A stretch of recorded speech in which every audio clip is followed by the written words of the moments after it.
J. Warner Wallace is a cold case homicide detective who's been investigating cold case murders in Los Angeles County for over a decade. His work has been featured on Fox News, Dateline, and Court TV. Now, we join him as he applies his investigative skills to making a case for Christianity.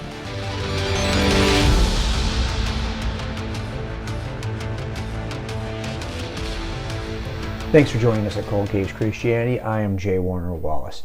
I want to ask a question in this episode that I answer in a book called Person of Interest, Why Jesus Still Matters in a World That Rejects the Bible, that is often asked of me at college campuses and at conferences. Why did Jesus come when he came? Why didn't he come earlier? But more importantly, why didn't he come later? I think every generation that lives always wants some better sign or piece of evidence that God exists, right? I mean, how many times have you heard this said? Well, why doesn't God appear to me personally? Why doesn't God show up right now and write his name in the side of that mountain? Every generation wants a manifestation of God in their lifetime. So I think most of the time when I get this question asked of me, it is, why wouldn't, if God's going to show up, why not wait now? I mean, look at all the methods of mass communication we have. Well, okay, I can certainly see why that would be an inclination or a good question people would have. Especially, again, most of us are rooted in our own generation, and we're going to ask that question, why didn't he come now? If you're in the 15th century, you're probably wondering why God doesn't come in your generation. But here we are in the 21st century asking the same question. Well, I'm going to offer something in the video I'm going to show you from a church where I presented on the book Person of Interest. So I'm going to play that clip in a minute. But before we get to it, I just want to answer that question about why wouldn't he come now? Especially given that, my goodness, there's such a plethora of communication techniques. Look at, who would have guessed we'd be using YouTube the way that we're using it, or NRBtv, where this show airs. How you've got the ability to reach into millions of homes. Wouldn't you want to come at that time in history? Honestly, think about it right now. The shelf life of any important claim made in 2021 is about 10 seconds. Because the world is so noisy. Not only that, the kinds of physical miracles that Jesus did as a man interacting with other humans. And so his miracles are always on the level of one human to another. Would you believe any of those if you saw those on video? I mean, don't you see that kind of stuff on video? Seriously, have you not watched movies where you're going, wow, how did they do that? That looked real. That looked like it was really so-and-so back. Just watching one of the Star Wars where they had Princess Leia, who now the actress has been dead for a little while. You could probably put anyone in any movie at any age. We'd have a hard time knowing if it was really them or not. You could, with computer graphics, I think you could probably almost fool anyone into thinking anything. It wasn't that long ago I saw a video. I'm not sure how true this was, but it was a video of Tom Brady throwing footballs into a football thrower. He would throw it in, it would stick, and the thing would toss it back to him. He'd throw it back and he'd stick. In other words, he was having millimeters precision over 20 yards to get this ball to stick in this machine and then toss it back to them. And everyone's going, holy cannoli, do you believe this guy? None of it's true. It's all computer graphics. But we were all fooled for a day in thinking it was true. So, I mean, in the end, I think this is probably the worst time in history to show up in a world that's incredibly noisy, incredibly cluttered. Everything has been politicized. Nobody trusts any form of news. Everyone is polarized and entrenched and hostile in their worldview, and all of this social media is only making it worse. And we have the ability to work any kind of video magic so that basically nothing is believable. Really? This is a good time to show up and perform miracles? I don't think so. It seems to me like this is actually one of the worst times in history to come. So, as I answer that first question, why doesn't Jesus come now? Look, here's another way of answering it. Okay, let's say he did come now, but you missed it. You were in the hospital with COVID, let's say. And dang it, you don't trust anything. You wanted to actually get out there and see what was happening, but you missed it because you were in the hospital. So now you missed it by 10 minutes. Well, then the question is going to be, well, why couldn't you have come 10 minutes later so I could have seen it? Why couldn't you have come a year later? We're always going to be in that position. Well, I could say, well, he did come from this generation. It was just 5 years ago. Well, I wasn't here to see it 5 years ago. Okay, well, would you trust any report of it? Now, I get it. In 2021, you probably don't trust anything that's been written about anything. And you may not trust anything that your eyes see on video because it's so easily manipulated. Okay, I get all that. But the point is, all of us, there are historical events that occur, and then they're locked in history when they occur. You could say, well, look, why would Jesus just come once? No, the actual promise is he's coming back. But when he comes back, it won't be to give you another marker. It'll be to collect the bride. So a lot of this is about, well, okay, so what exactly, if you missed him by 10 minutes, you'd still be complaining. But I could point you to the evidence that he was here 10 minutes ago, but you won't accept that. So I think that to me, the question seems, like, number one, I would not come now. I would instead come in a time when all of this clutter and polarization and hostility and computer magicry, all of that stuff would not be available. Because then when you come and do the things that Jesus did, you'd have an amazing impact on the people who are around you. So I think there is probably a good reason why he came when he did. But actually, it gets better than that. Because in this book I wrote, I'm trying to talk about how the fuse of history leading up to the explosive appearance of Jesus ought to have tipped our hand that Jesus would arrive exactly when it said he would arrive. That in the fullness of time, that Jesus would arrive right when he was supposed to, just as God intended. Well, a lot of that is going to be, well, what is the fuse that's burning? In other words, what is it about history that is aligning? And it turns out I discovered three things, the three aspects of history, ancient history, that act as a fuse to ignite the common era.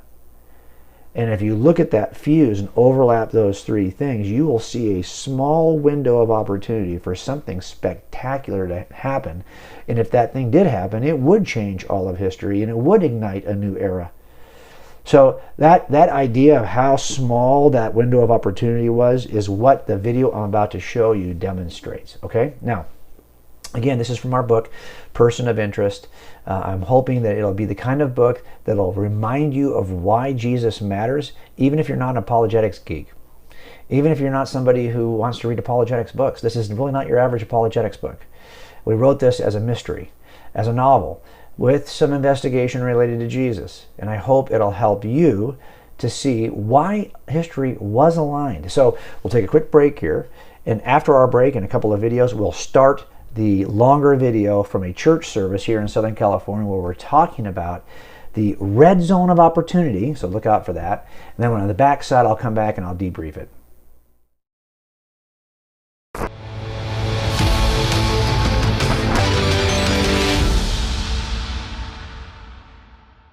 Well, we got this question that's offered, and it's a good question, I think. How do we know that the apostles died as martyrs, and do their deaths offer evidence for Christianity? And I can tell you on a personal level, this was an important issue for me when I was first examining the reliability of Scripture as an atheist. Because I know that there's a power, an evidential power, if in fact the apostles did die as martyrs for what they believed. And the problem I had was digging through the evidence from the 1st and 2nd century, trying to figure out, do we have good reason to believe that, number one, the apostles did die as martyrs, and that they refused to recant on their testimony? And those two things together I think are important. And there's a real broad range of traditions, early church traditions related to all the apostles.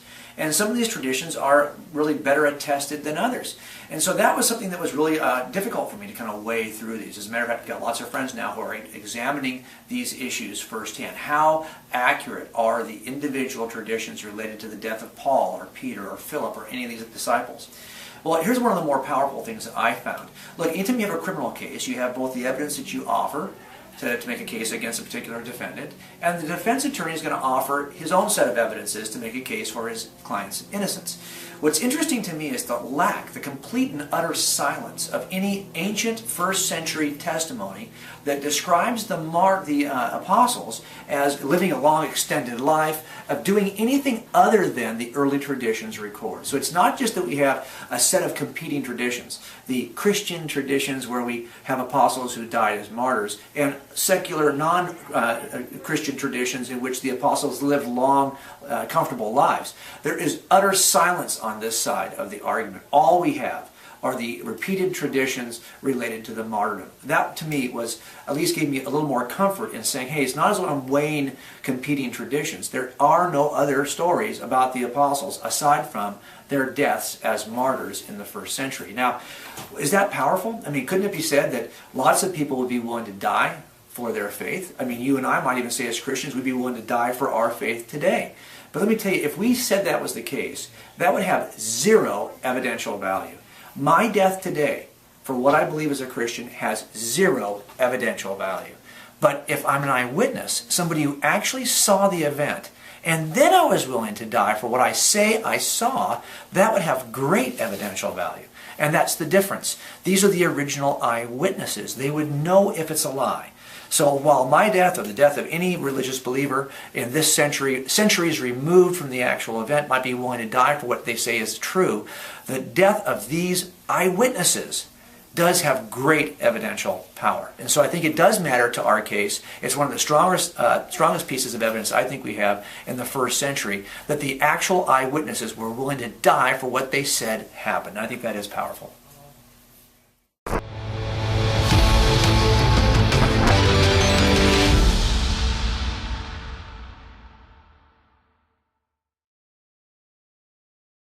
If you're like me, you long for opportunities to hang out with people who are like-minded, who actually can help you to become a better Christian casemaker, help you to understand why the Bible is true and why it still matters. And this is hard to do on public social media, right? It's not private, and the opportunities are limited. But we've developed a private social media platform that I think will answer the call in this area. It's at ColdCaseChristianity.com, and here's what it's going to do.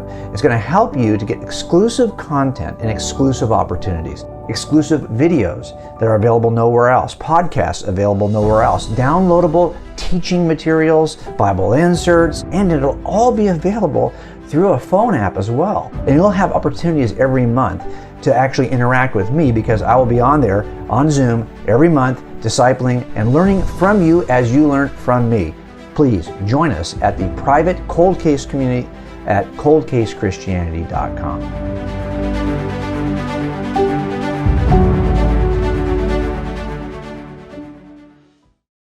Be sure to download the free ColdCase Christianity app from the iTunes Store and the Android Marketplace. The ColdCase Christianity app puts all the resources from ColdCaseChristianity.com in the palm of your hand. You can read the daily blog, listen to podcasts, and watch videos from within the application. And Jim uses the app to send direct messages to fans of ColdCase Christianity. The app will also link you to all ColdCase Christianity social media and provide you with a direct connection to J. Warner Wallace. Download the app today and become a better Christian casemaker.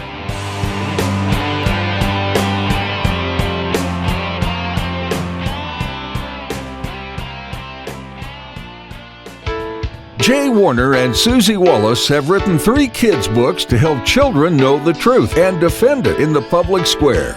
All 3 books mirror Jay Warner's adult books, chapter by chapter. And best yet, the kids' books are written as fictional stories that will turn your kids into detectives as they solve mysteries and learn about Christianity. There's also an interactive academy website at CasemakersAcademy.com, where your kids can join other cadets and complete their own academy notebook. Each course has free videos, activity sheets, and more. Your young readers can even earn their own Junior Detective graduation certificates and appear on the Honor Cadet Wall. Be sure to visit CasemakersAcademy.com to learn more.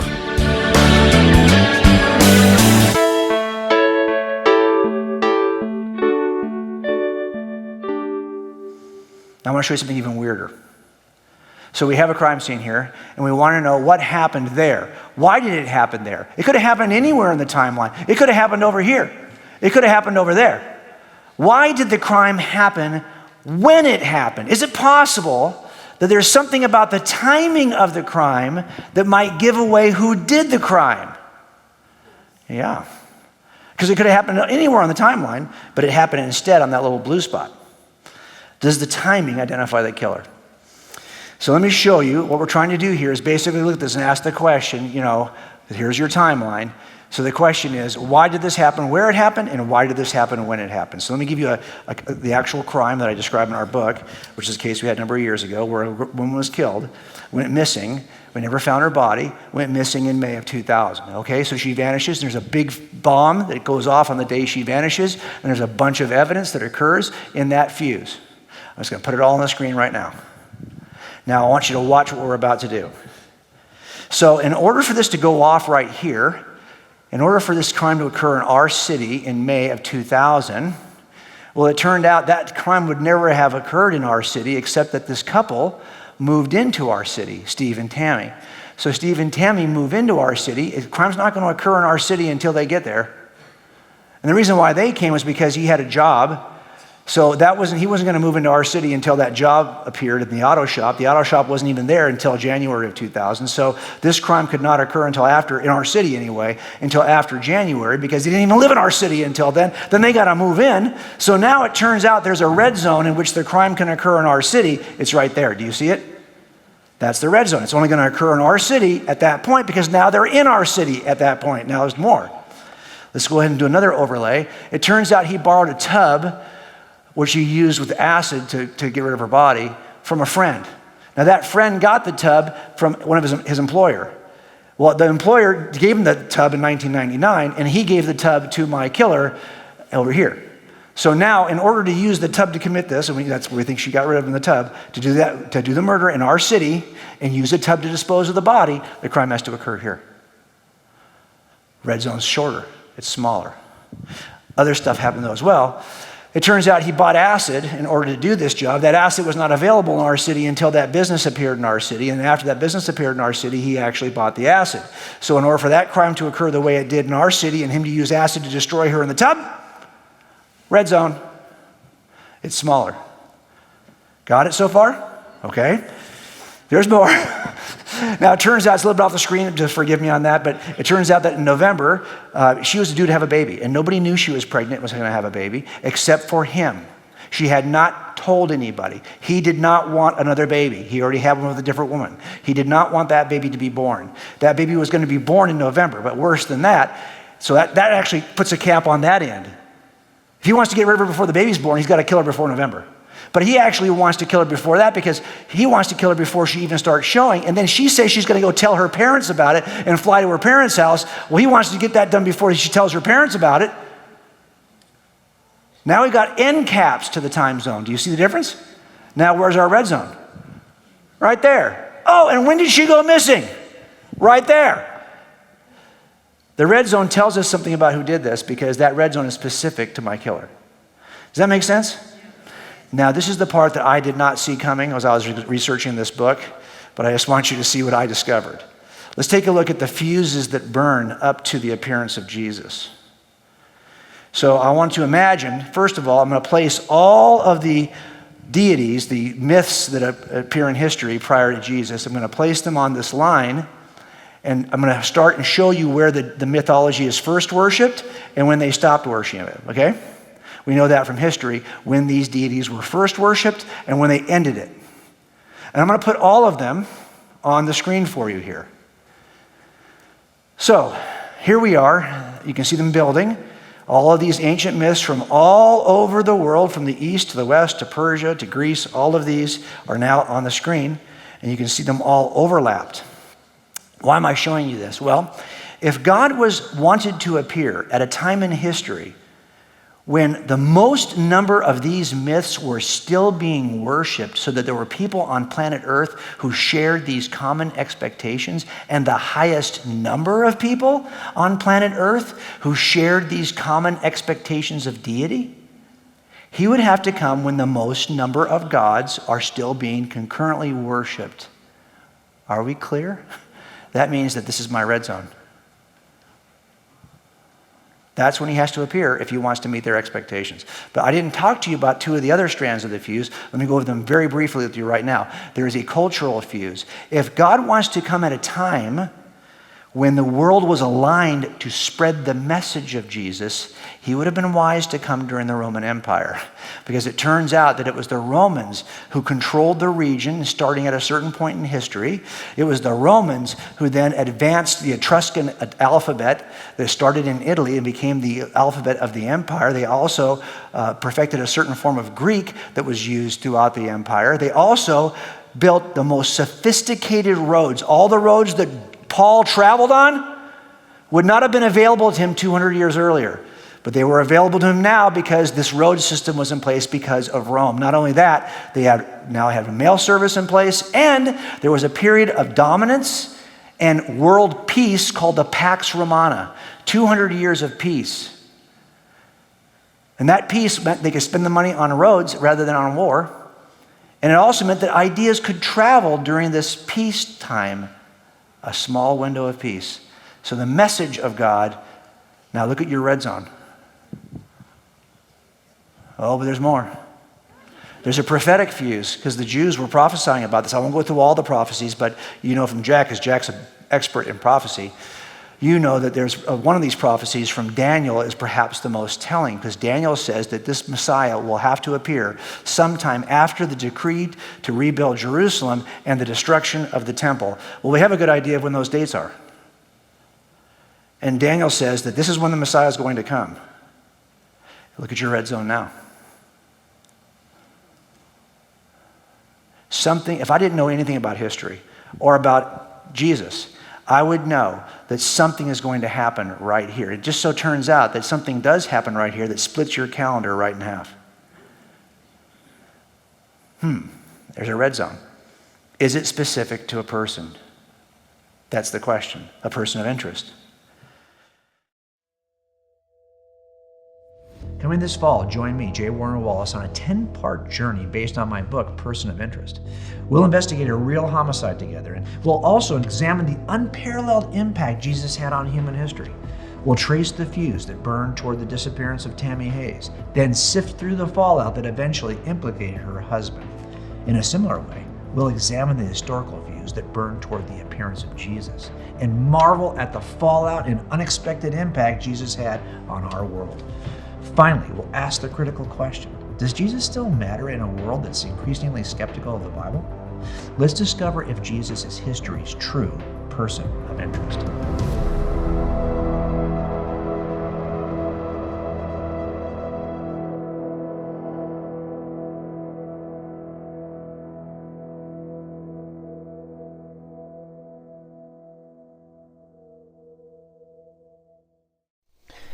Okay, so there you have it. I wanted to show you that red zone sequence so you can kind of see why I think Jesus came when he came. It wasn't as though it should have been a surprise to anybody. As a matter of fact, I honestly think that if you were just somebody who wondered why it is we use different letters behind the dates, why do we have these numbers with BCE and these numbers with CE, or BC and AD, whatever you want to look at that. If you're wondering, like, why do we use those letters, you might go back and say, well, something must have happened right there, right, to change all of history. And that's where I think it's important. For example, if you were to look at everything that occurred in the first century, you didn't know anything about Jesus. All you knew is that, hey, history does seem to turn on a dime right around this thing at the beginning of what we call the Common Era. Like, why is there a first century in the Common Era? Why isn't it just the 800th century? You know, why is it all turn? Well, a lot of the reason why it turns is because something happened there, right? Now, if you didn't know what it was, if you didn't know it was Jesus of Nazareth, here's what I would invite you to do. Look at every other significant event in the first century. Every other significant historical person in the first century. Hey, forget about that. Go back to any other historical person in the history of historical persons, and you tell me, who is it you think has had more impact on human history than Jesus of Nazareth? Human history. That's right, go back and look at all the deities of antiquity. Look at all the religious leaders. Many of them had a huge head start on Jesus of Nazareth. Krishna had a huge head start. Indra had a huge head start. Buddha had a huge head start. Zoroaster. These are still religions that are celebrated and worshipped in the world today. They all had a head start on Jesus. They had a head start on building universities. They had a head start in the sciences. They had a head start in every facet of culture, yet none of them had the impact that Jesus and his followers have had on human history. How can that be? Like, what is it? So if you look at all the people in the first century, you're just trying to figure out, well, who is it or what is it? The surprising, remarkably surprising and unexpected person of Jesus of Nazareth stands in the midst of that group of world leaders, empire leaders, poets, historians, deities, religious leaders in the first century, none of whom you probably can even name. And none of them had the impact collectively that Jesus of Nazareth had. So that's interesting, right? So what I'm saying is that the fuse of history leads up and provides you with this narrow red zone, and then something happens in that red zone that changes history for everything, and it's right there in the middle of that red zone I just illustrated for you. From 29 BCE to 70 CE or AD, right? That red zone. Now think about that. About a third into that, Jesus arrives, and then about another third through it, he is crucified. It turns out he occupies that space smack dab in the middle. Now, really? That you don't find that at least a little bit surprising? Unnatural? Remarkable? Supernatural? You don't find that in some ways telling? Well, we haven't even talked about so far, at least in this video, the impact, the fallout that Jesus had in history. And here's my whole point in writing Person of Interest. I wanted to show you that there's something divinely supernatural about the arrival of Jesus in history and the impact he had on all of us, regardless of where you are on planet Earth. He's not just a Western civilization phenomena. If you are interested in the sciences are being done all over the globe. They are all indebted to Christ and his followers, regardless of where you are today doing science. You can thank the history of science, which is dominated by Christians. Oh, education, you got an education? I don't care where you got it in the world. If you got a modern education, you can thank the founding, the innovators of education, from kindergarten all the way through to modern universities, Christ followers. You can thank the monasteries. You can thank the cathedral schools. You can thank the three first modern universities in Bologna, Paris, and Oxford. These were all established by Christ followers, because he inaugurated a worldview. And we'll talk more about that. And certainly I've written about this in great detail in Person of Interest. And when I'm writing Person of Interest, I'm trying to write it in such a way that it's not just a fact book. Because I get it. If I just say, let me just show you all the facts, no, that would be boring. I'm trying to give it to you in narrative form as we work through a homicide investigation together and then trickle out the details related to Jesus of Nazareth. I hope it'll keep you engaged. You'll find it something you can have your kids read. If nothing else, folks, we have to make sure that our young people understand how history sets the table for Jesus and how deeply Jesus and his followers have impacted history, because we are in danger of letting it stop if we don't continue to do what Jesus initiated. All right, I hope that helps you this week as you think about the reason why Jesus came when he came. I'll see you right here next week at ColdCase Christianity. To hear more from J. Warner Wallace, please visit ColdCaseChristianity.com. For more information on this week's topic, visit youtube.com/ColdCase Christianity with J. Warner Wallace. Thank you for joining us on this Cold Case Christianity broadcast.